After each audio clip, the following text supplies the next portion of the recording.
경제 뉴스가 연예 뉴스처럼 들리는 그날까지 경제 브리핑 불편한 진실.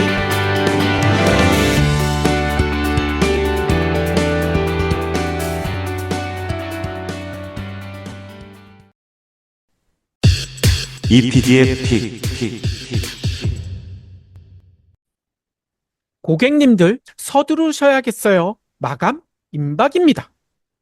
TV 홈쇼핑에서 쇼호스트들이 이런 멘트를 날리면 심장부터 뛴다.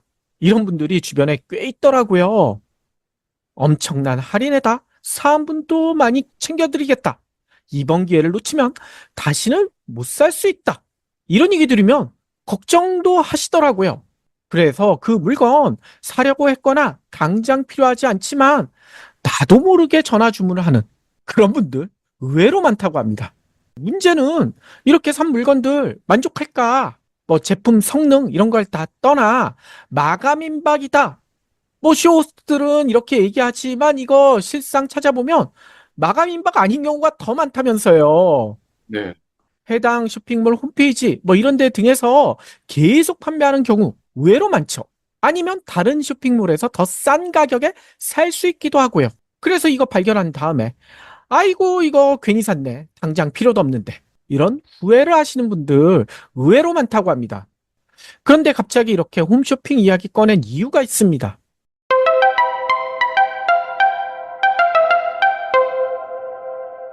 최근 홈쇼핑처럼 변하고 있는 시장이 있기 때문인데요. 아니 도대체 그런 시장이 뭐냐? 아이고 놀랍게도요. 바로 우리나라 금융시장인 것 같아요. 좀 더 구체적으로 보면 대출시장. 이 대출시장에 마감 임박 이런 멘트, 이 쇼호스트리 할 것만 같은 그런 멘트가 지금 난무하고 있다는 거죠. 에이 말도 안 되는 소리라고 하시는 분들도 간혹 계실 텐데요. 이거 한번 볼까요? 조선비즈 영끌 쪽에 기한 돈 꿔줄 때 빚내서 집 사자. 헤럴드 경제 2%대 주담대 이제 마지막 5일세 대출 잔액 1.3조 불었다. 제목이 매우 자극적이지 않습니까? 네. 특히 돈 꿔줄 때 빚내서 집 사자. 이거 풀어보면 앞으로 대출 받기 힘들다. 돈 빌리기 힘들다. 그러니 지금 빌릴 수 있을 때 대출 받아서 집 사라. 이런 얘기잖아요. 이거 홈쇼핑에서 이제 마감 임박이에요. 외치는 것과 너무나 비슷하지 않습니까? 네. 뿐만 아니라 2%대 주담대도 이제 마지막. 이건 앞으로 이렇게 크게 할인해주는 기회 없을 거예요. 이거 외치는 쇼호스트 멘트와 너무나 흡사하지 않나요? 아니 그런데 언론들이 왜 이런 기사를 쓰고 있을까? 물론 우리나라 언론 소유 구조가 아주 진짜 쉽게 얘기하면 개판이죠. 이 건설사가 소유한 언론들이 많기 때문이다. 뭐 이런 사실은 아마 대부분 알고 계실 거예요. 하지만 그 이해의 이유도 있는 것 같습니다. 정부와 금융당국이 언론과 짜고 이를 조장하는 것처럼 보이는 그런 정황이 보이거든요. 에이, 정부와 금융당국은 대출 조이겠다 하고 있는데 이게 무슨 소리냐? 하시는 분들 계실 거예요. 하지만요, 마감이 임박하지 않았는데도 매출을 올리기 위해 숫자까지 조작해가며 마감 임박을 외치는 일부 홈쇼핑, 뭐 전부는 아니지만 이런 일들이 드러난 뉴스 많이 보셨을 거예요. 아무튼 이런 일부 홈쇼핑처럼 겉으로는 대출 규제를 외치면서도 뒤로는 대출을 대거푸는 이중적인 태도, 지금 정부와 금융당국이 취하고 있거든요. 그 근거를 지금부터 하나하나 살펴보도록 하겠습니다.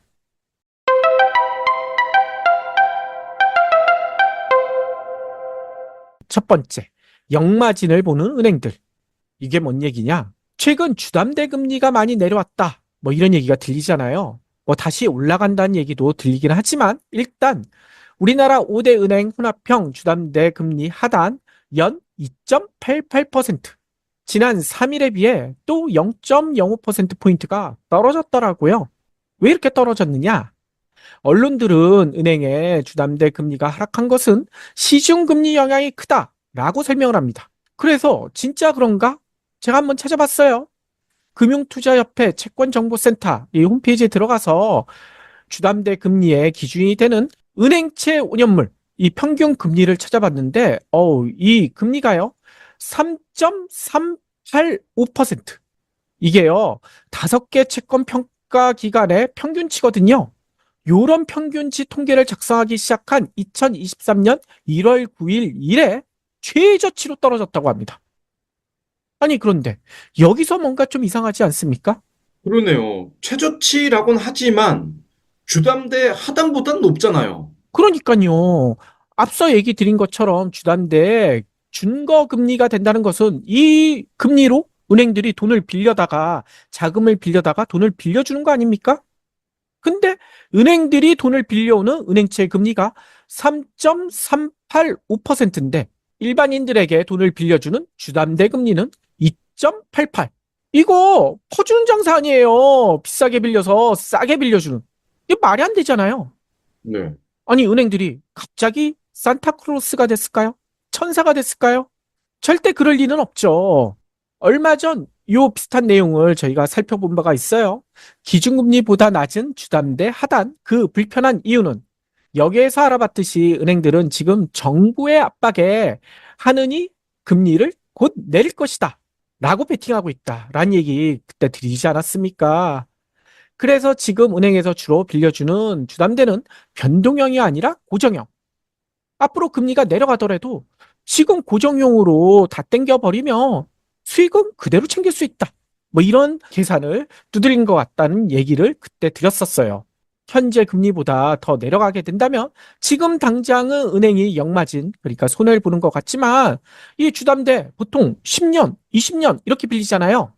장기적으로는 이게 고정으로 묶여 있기 때문에 더 큰 이익을 은행이 챙길 수 있다. 뭐 이렇게 생각한다는 거죠.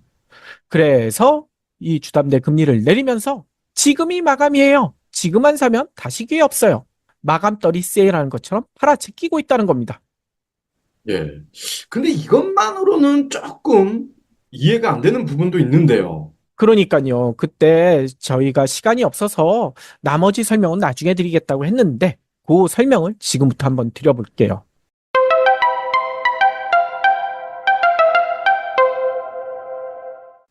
주담대 금리 하단 언제 2.8%대였을까요? 기록을 찾아보면 2021년 3월이더라고요. 3월. 무려 3년 4개월 전. 그러니까 주담대 금리가 3년 4개월 전으로 돌아갔어요. 근데 여기서 주목할 점이 있죠. 2021년 3월에 은행들의 주담대 금리 하단이 2.8이었는데 그 당시 기준금리가 얼마였을까?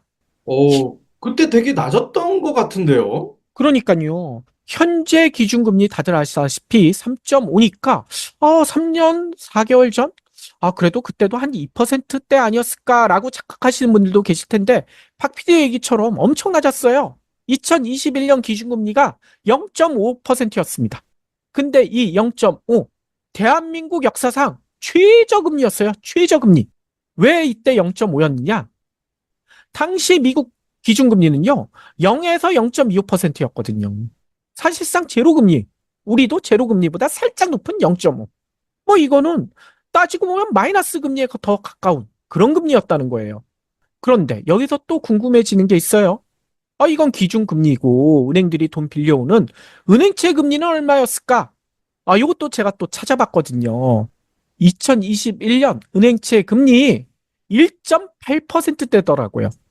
아니, 그러면 2021년에는 은행들이 1.8%대로 자금을 조달해서 빌려주기는 2.88에 빌려줬잖아요. 그러면 약 1%포인트 마진을 2021년엔 챙겼어요. 하지만 지금은 그렇지 못하잖아요. 3.385%로 자금을 조달해서 빌려주는 건 2.88에 빌려주고 있어요.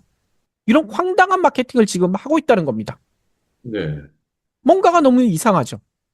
이거는 강제로 뭔가 어쩔 수 없이 하는 느낌이 드는데요. 그러니까요. 뭐, 그 어쩔 수 없는 이유 조금 이따 살펴보고, 참고로, 다른 나라도 그렇지 않아 라고 얘기하시는 분들이 계실까봐 제가 미국도 한번 살펴봤습니다.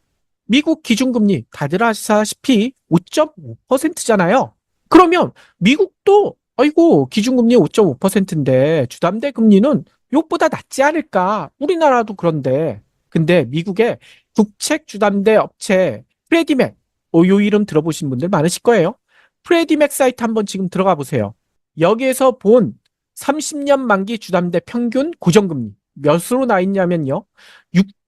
6.95%예요. 기준금리보다 훨씬 높지 않습니까? 네. 그리고 미국의 은행채 금리보다도 높고요. 미국은 영마진 아니라는 겁니다. 아니, 그러면 너무나 이상하잖아요. 미국 등 다른 나라들은 대부분 영마진이 아닌데 왜 우리나라 은행들만 영마진을 할까? 뭐 앞서 언급했던 금리 인하 기대, 요걸 미리 선반영했다. 뭐 이런 이유도 있지만 또 다른 이유도 있는 것 같아요. 설마 이자놀이에서 천문학적인 돈을 벌었다라고 하도 욕을 많이 먹으니까 이제 슬슬 사회에 공헌하려고 그러는 건가요? 아이고, 은행이 보통 많은 분들이 이런 생각도 하시잖아요. 이 공적인 기관이다. 라고 생각하시는 분들이 의외로 많더라고요. 근데 네. 은행 절대 그렇지 않습니다. 사적인 기관이에요. 회사예요. 법인이에요. 가장 추구하는 게 이윤입니다. 산타크로스 천사 같은 짓 안 해요. 그래서 다른 이유가 뭘까?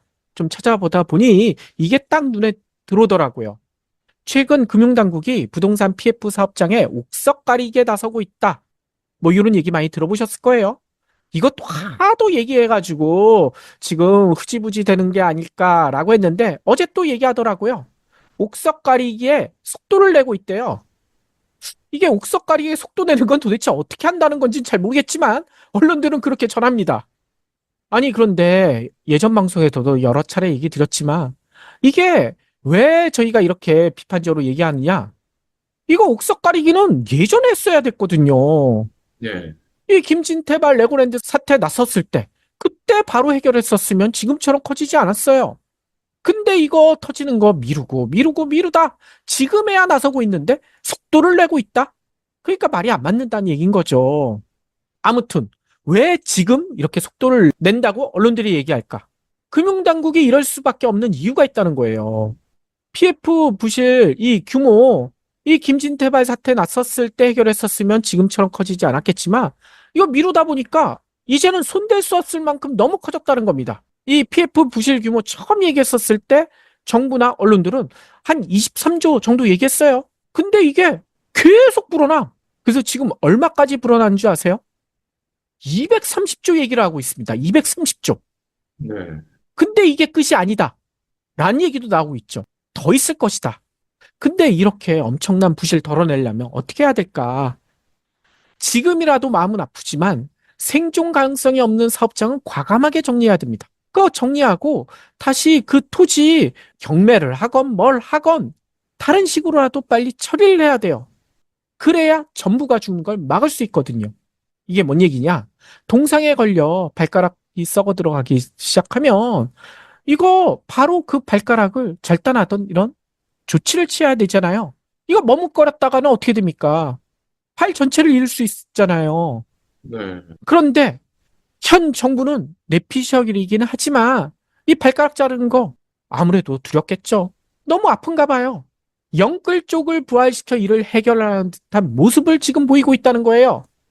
영끌 쪽들이 분양을 받고 아파트를 대거 산다. 이렇게만 유도할 수 있으면 부실 PF 사업장들도 버틸 수 있지 않을까? 이런 판단을 한 듯한 모습을 보이고 있다는 겁니다.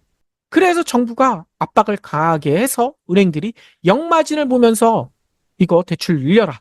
은행들도 이에 동조하고 있다. 라고 보이고 있다는 거예요. 그래서 주담대 금리를 영마진을 보면서까지 크게 내리고 있다는 거죠. 여기에 언론들 지금 마감인바 지금 대출 받지 않으면 다시 대출 못 받아요. 이런 호객행위까지 하고 있는 거 아닙니까? 물론 이게 내피셜이기 때문에 판단은 여러분들이 해보시는 게 좋을 것 같고요. 네. 하긴 은행업이라는 게 정부의 허가가 있어야 하는 거기 때문에 정부 말을 안 들을 수는 없겠죠?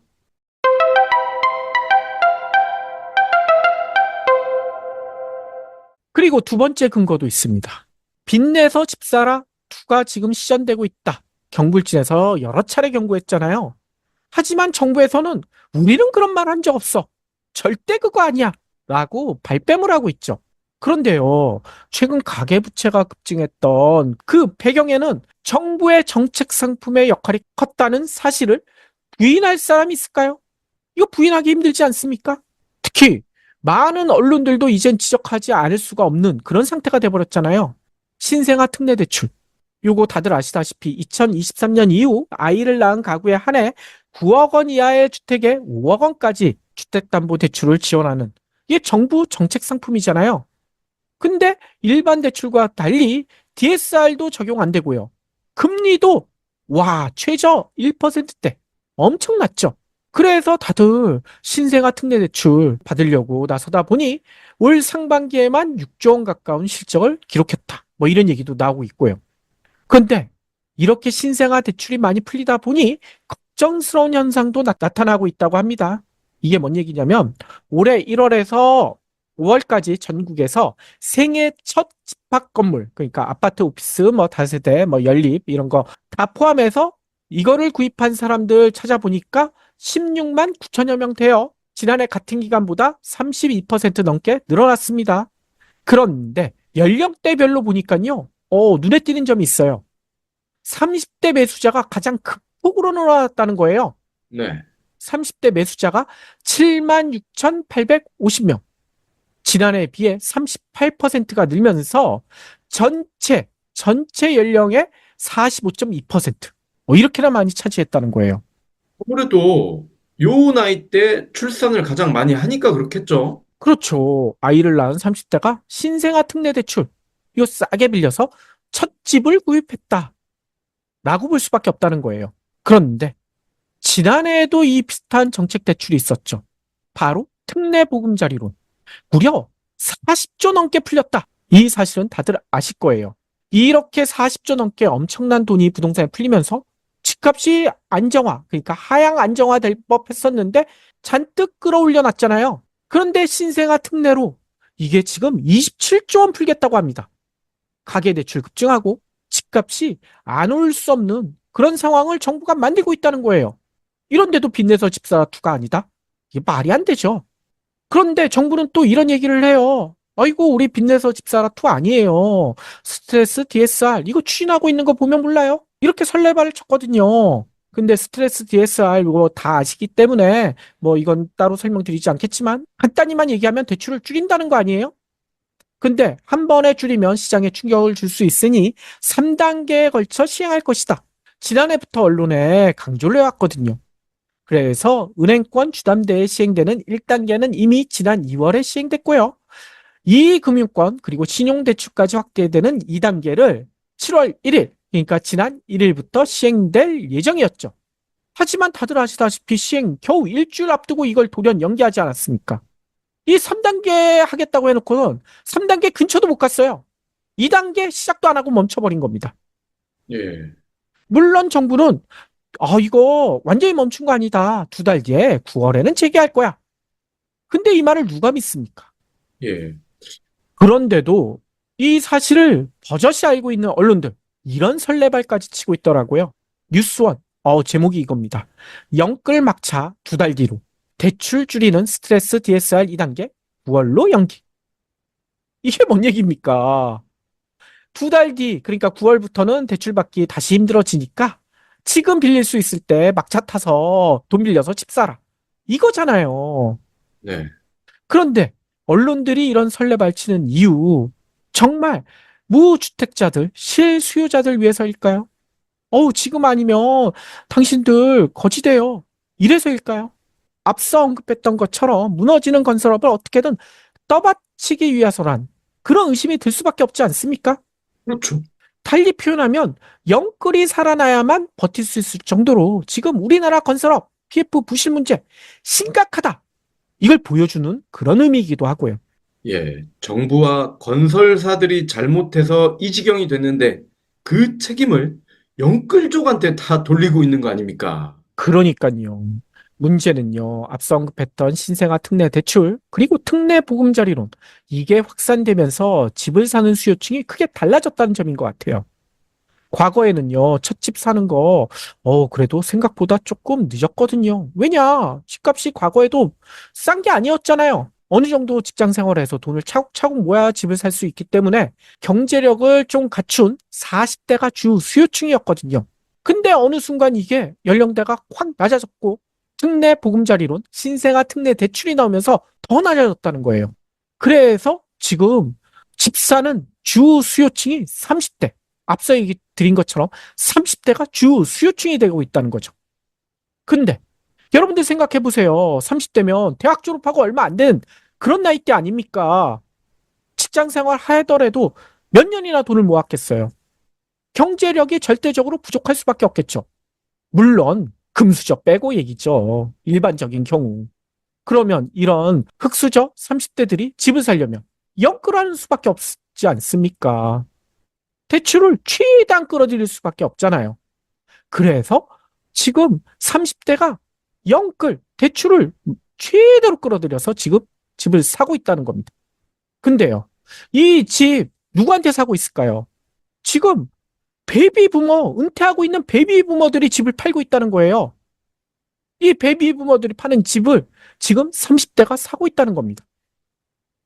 근데 문제는요, 빚내서 집 사라. 이게 지금 투가 시전되고 있는데 이걸로도 부족해서 건설업 붕괴를 막을 수 없어서 빚내서 집 사라 3를 한다면 이거 정말 걱정되지 않습니까? 이젠 30대 대부분 영끌해서 대부분 샀으니까 그러면 그 밑으로 또 내려가야 되잖아요. 20대에게 집을 사라고 해야 되지 않나요?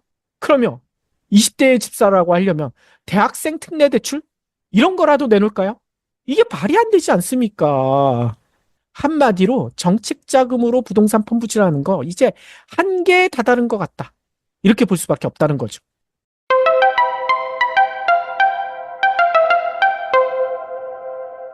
따라서 정리하자면 정부나 언론에서 펌프질 한다고 마감 임박이라고 성급하게 매수를 결정하지 않는 것이 현명해 보인다는 거예요.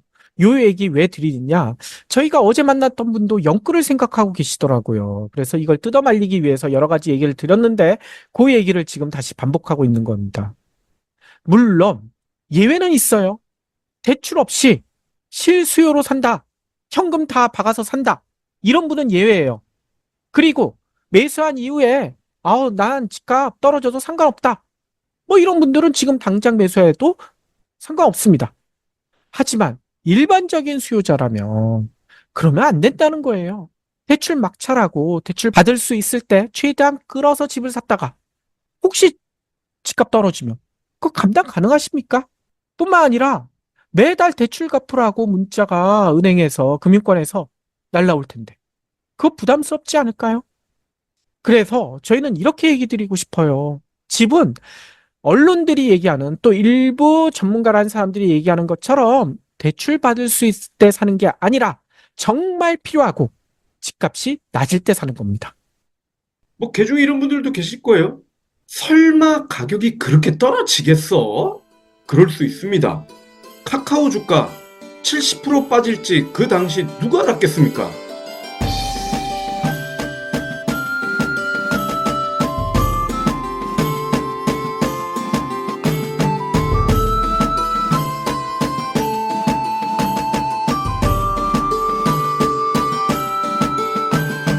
경불진 완주해 주셔서 감사합니다.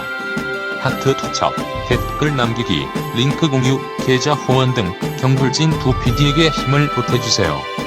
더 좋은 내용으로 보답하겠습니다.